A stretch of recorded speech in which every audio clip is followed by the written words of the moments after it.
welcome to AI Funds Launcher Series. I'm Kimberly Rose, the VP of Marketing for AI Funds Venture Studio. Every episode, I will be talking with an industry influencer who will be giving advice on building companies and lessons learned for the founder community. Today, I will be speaking with Israel Niezen, CEO for Factored, a company that helps growing companies build and scale high caliber data science, machine learning, and AI engineering teams. Israel is experienced in leading high-performance teams and accelerating growth in enterprise technology. He is passionate about data science and believes the power of education and technology to improve lives. Welcome, Israel. Hi, Kimberly. Great to speak with you again. I'm super excited about sharing some ideas with fellow startup founders about building AI teams remotely. Fantastic. So with all the shortage in AI talent, what's your recommendation for these founders to really staff their teams?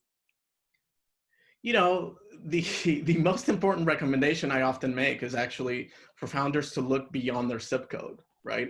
If you think about the amazing level of engineering talent, intelligence, just human passion that is distributed outside of major tech hubs, you realize it's really absolute lunacy to think that the right talent for your company can only exist within 25 miles of a commute from your office, right? I think that's crazy and unsustainable, certainly for most startups, to have to pay salaries that are essentially small fortunes and to wait several months to hire engineers, right? These engineers will likely actually get poached by Facebook or Google a few months later anyway, and these engineers will be throwing frisbees for twice the pay. So I think trying to compete in areas like the Valley for that top talent and not looking beyond is potentially dangerous for most startups, right? So there's no easier way really to delay your data science and AI projects than to fall prey to that local hiring requirement. Interesting. So how do founders ensure the quality of these type of teams since they're distributed or remote? Well, you know, I think whether you're hiring locally or remote, you need to really implement a very rigorous vetting process, right? It needs to include multiple team members, include multiple phases, not just programming tests and technical assessments, but you also need to assess their communication skills and cultural fit. Those last two are actually probably more key for remote teams because communication has to be a priority, right, when you're building a team remotely, right? So we, for example, use a process that's super rigorous. So we test applicants on their programming skills first before they have any conversations for about an hour and a half, right? We use HackerRank tests for that. Then we move on to multiple phases of other technical interviews. In addition, we always, on all of those interviews, we assess their communication skills. And then lastly, before they get an offer, they have to meet with me to make sure that there's a cultural fit interview as well, right? It's very important, like I said, to really focus on their communication skills and the cultural fit. Those soft skills become really critical for remote teams to function properly, right? And then that's not where it ends, right? Once we hire engineers, you obviously have to keep testing and assessing not just their skills, but their technical skills, but also their communication skills, right? And so there's plenty of sort of resources that you can look to help you build these teams remotely as well. Interesting. So you touched upon the whole cultural fit. How do you go about that? That's such a open-ended, so many companies, talk about a cultural fit, but what does that really mean? And how do you test for it? It's a fantastic question, right? And sort of a company culture can change. Interestingly, many companies nowadays are looking at similar values, right? How they actually implement those cultural aspects it differs, but values like transparency, values like not being authoritative, actually being able to participate and share your opinions openly. These are the kinds of things that we look for, right? And you can see semblances of how people communicate during the interview process, right? Are they waiting for you to sort of introduce the first idea, right? Or are they sharing their own thoughts? And I think there's also, I mean, there's business culture, and then there's just like country cultures, right? And in different parts of the world. And one of the things that we find where we do business in the rest of the Americas, whether it be Canada or Latin America, is that a lot of the sort of independent thinking, a lot of the innovation and creativity that you would expect from your North American counterparts still exists down there, right? And so we also test for these things. Interesting. So how does your teams get integrated with the existing AI teams of your clients? Yeah, our philosophy and what we tell our clients is to treat remote teams with the same level of diligence and high expectations than they would for a regular local team, right? Have them work in your local time zone, right? Do daily stand-ups with you, track and enforce your deadlines, make time for teamwork and communication type activities, but also allow quiet time for programming. So for example, we have 2 days out of the week where we don't schedule any internal meetings. And these are, the focus of these is to allow engineers to actually focus on building on those days without any interruptions. Now, clearly we have to make exceptions if there's some client calls or some client work that needs to be done. But we try to not allow distractions on those build days, right?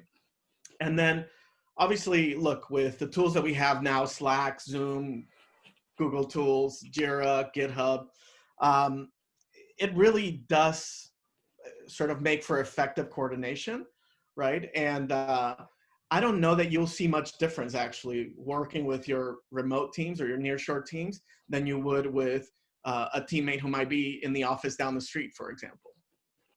And how long does it take for them to get integrated? They always talk about with a new hire, it could take upwards of 3 months. Yeah, I mean, look, it obviously, it probably varies in terms of the team. Our experience is that for AI and data science, if you do the work up front to really sort of highly vet great engineers, they can start contributing in a matter of a few weeks, right? Now, we elect to put them through a training process just by the function of our business that lasts about 3 months, with the tail end of that training process actually focused on productive real-time work. It's either client work or projects or POCs, right? Research projects, anything that actually delivers a real world result. And we find most of our engineers are actually adding value in as little as 2 or 3 weeks. It's Wow. really, again, about spending that time up front. Right, right. What does your training process look like? What is different about what you do versus others? Excellent question. So there, in AI and data science, there are a lot of theory-based courses that most of our engineers have already taken anyways, right? Anyone who's been interested in AI or machine learning has probably taken some of these online theory courses. When speaking to the market, what a lot of our clients are looking for are real world areas that complement, that are maybe less sexy, right, than the theory of machine learning, right? Everybody wants to use TensorFlow. Everybody wants to do AI and sexy machine learning algorithms.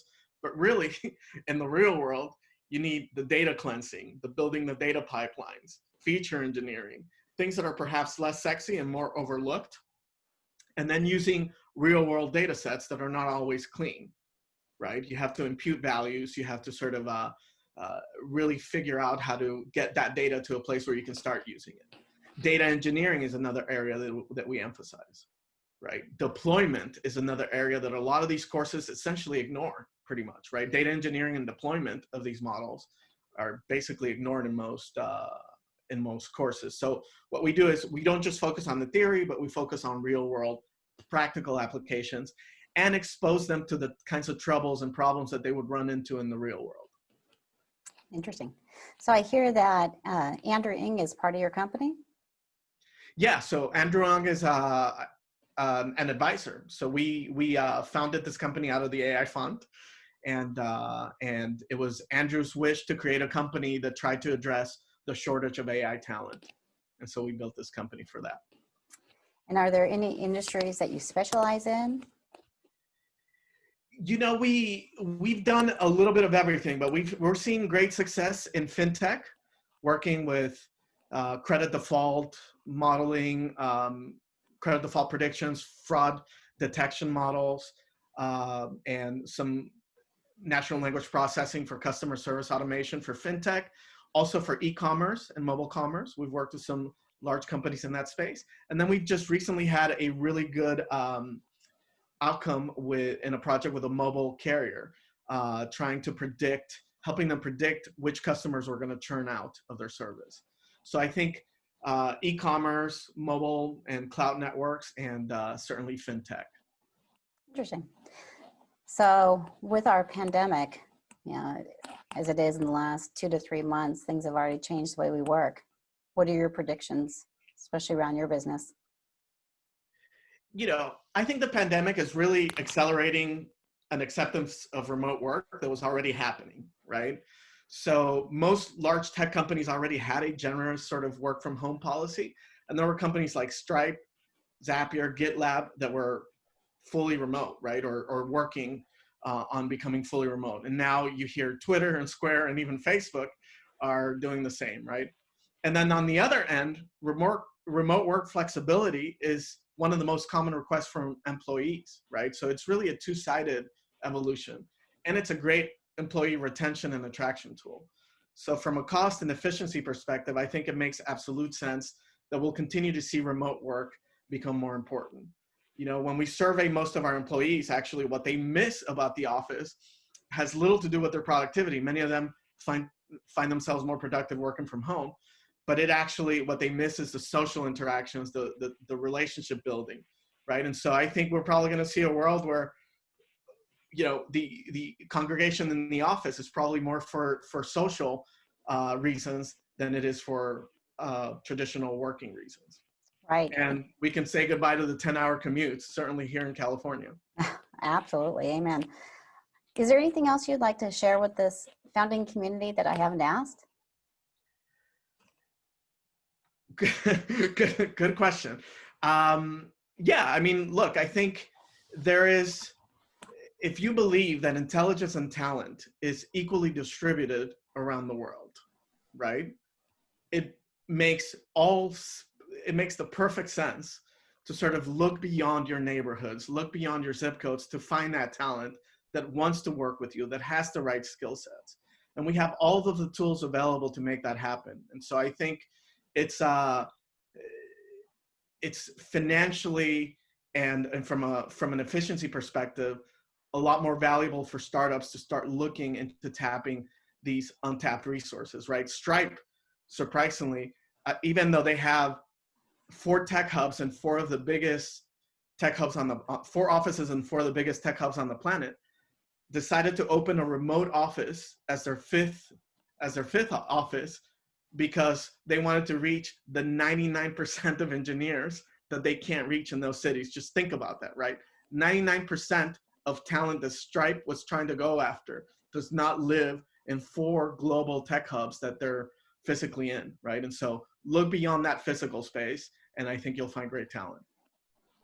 Excellent. Great advice. Well, thank you for taking the time today. And this is valuable feedback for our founding community. Great. Thank you very much for your time.